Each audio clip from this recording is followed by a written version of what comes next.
Now you could do a whole course on marketing communications, and I'm not going to dwell on that too much today. I just want to touch on one of the core ideas of marketing communications, and that is to differentiate, reinforce, inform, and persuade. So any point of strategic contact between a brand or an organization and a potential or existing customer could be considered a marketing communication. And in the design of that communication, we should always be trying to differentiate from the competition, reinforce the points of differentiation, so really make them crystal clear so they stand out and cut through that perception barrier. Inform, so there should be something of intrinsic value to the communication as opposed to simply telling us about what we'll get if we buy. So there needs to be some material to the communications that make it worth our while to engage with them. And they should be persuasive.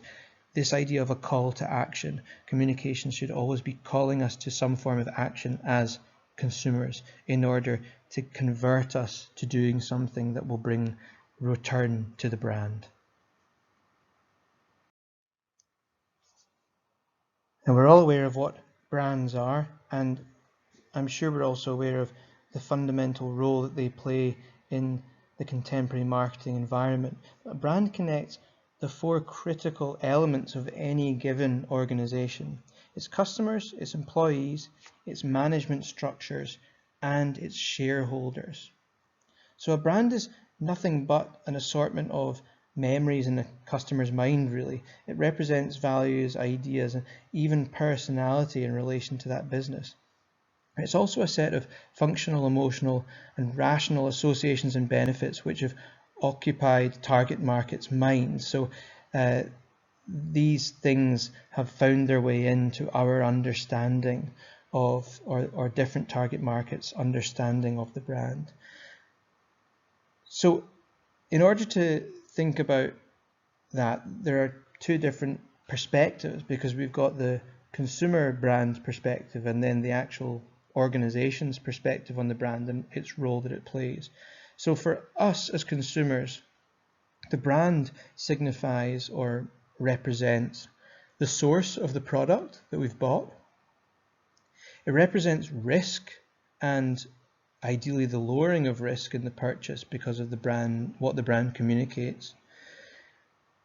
It represents the reduced search cost, because if we know a brand, then once we've found the brand, we may feel that we no longer need to search anywhere else. It represents quality. It also represents a deal, a contract that we have in terms of both the product itself and then what it represents for us and our self-concept. So it represents a contract with the organization. And as I mentioned, it's a symbolic device. So we use the brands to further represent what we want to portray to the world.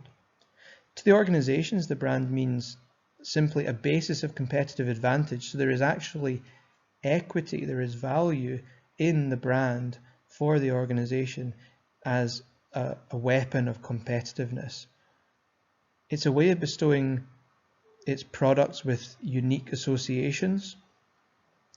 It's a way of legal protection. So an individual brand can have copyright attached to it, which then allows certain designs and features to be protected in the products that you're selling.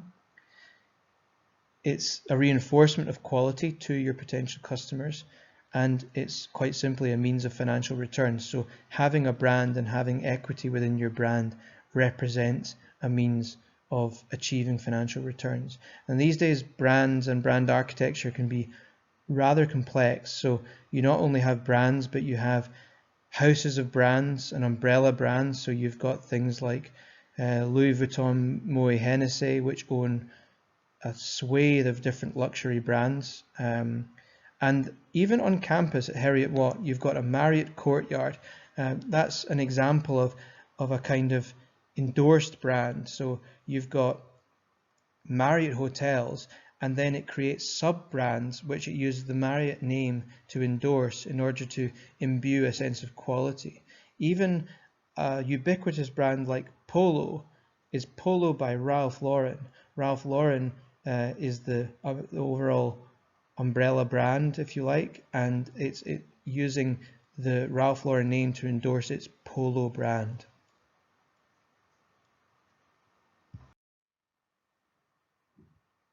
Not sure of just how powerful brands are? Here's a little game. Can you name the brand? Just from part of the image. That one's Hilton. That one's Radio 1, or BBC Radio 1 I should say. This one should be familiar to you. Harriet Watt. This is a bit more of a difficult one, but it just shows you the extent to which we're aware or not of different brands. This one is Scottish Power.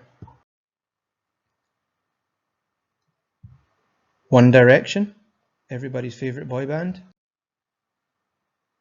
And even public organisations have distinctive brands that they use in strategic ways in order to communicate certain things to us. This one is the UK House of Commons.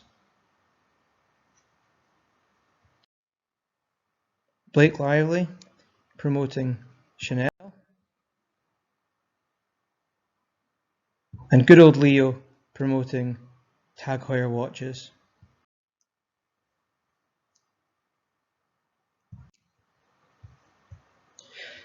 So there are 4 levels of brand meaning. There are attributes, benefits, values, and personality. So we have to think about what attributes an individual brand might bring to mind. And any brand needs to have relevancy, so it must meet people's expectations and perform the way they want it to. So a good job must be done by the marketers to persuade consumers to buy the product. It has to be consistent.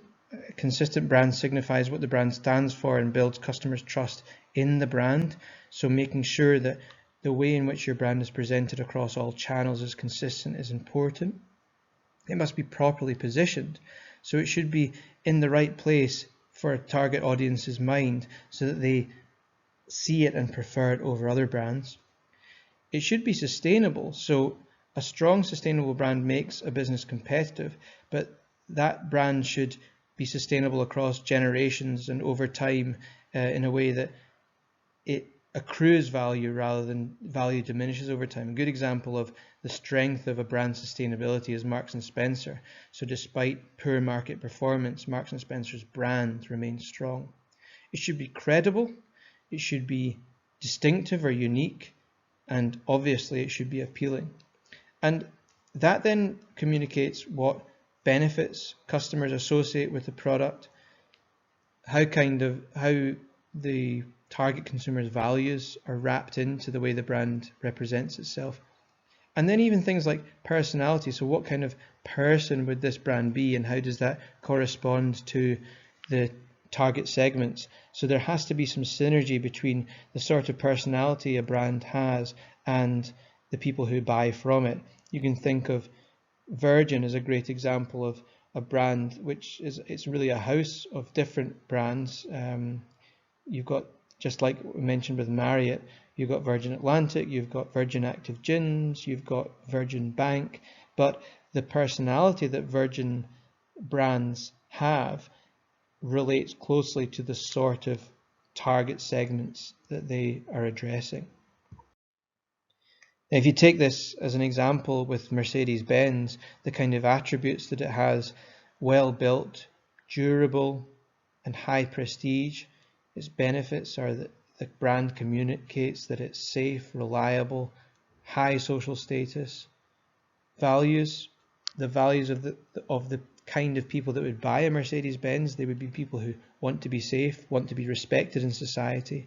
And the personality on both sides of both the targeted segments and indeed the brand itself: wealthy, successful, and secure. So that was really a whistle-stop tour through the fundamentals of marketing. We've focused in detail on some particular points, and you will see how that focus is reflected in the requirements of your coursework. But hopefully at the end of this lecture now you've got a better understanding of the role and importance of marketing and what makes effective marketing. Whether marketing is a new subject to you, this will give you a better grounding in it. And if you did fundamentals of marketing last semester, I hope this was a useful refresher for the material covered then. Thanks very much.